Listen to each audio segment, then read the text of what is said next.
Medical college ও হাসপাতালে মহিলা চিকিৎসক খুনের ঘটনায় সিবিআই তদন্ত ও রাজ্যের পুলিশ মন্ত্রী ও স্বাস্থ্যমন্ত্রীর পদত্যাগ দাবি করে জাতীয় সড়কে আগুন জ্বালিয়ে বিক্ষোভ দেখালো জাতীয় কংগ্রেস। ঘটনাটি বীরভূমের রামপুরহাটে। আজ রানীগঞ্জ মোরগ্রাম 14 নম্বর জাতীয় সড়কে রামপুরহাট বাস স্ট্যান্ডের সামনে আগুন জ্বালিয়ে ক্ষণিকের পথ অবরোধ করে বিক্ষোভ দেখায় কংগ্রেস কর্মী ও সমর্থকেরা। এদিনে বিক্ষোভে উপস্থিত ছিলেন বীরভূম জেলা কংগ্রেসের সভাপতি মিল্টন রশিদ সহ কংগ্রেস কর্মী ও সমর্থকেরা।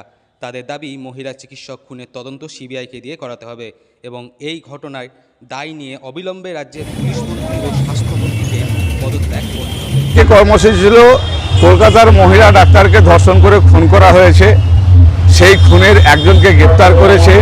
ইনকোয়েস্ট রিপোর্ট, পিএম রিপোর্ট যা দেখলাম এবং যা বুঝলাম টিভির মাধ্যমে, ডাক্তারদের বিশ্লেষণের মাধ্যমে, তাতে এ কাজ একজনের নয়। রাজ্য সরকার বা এখানকার পুলিশ বড় কোনো মাথাকে বাঁচানোর চেষ্টা করছে।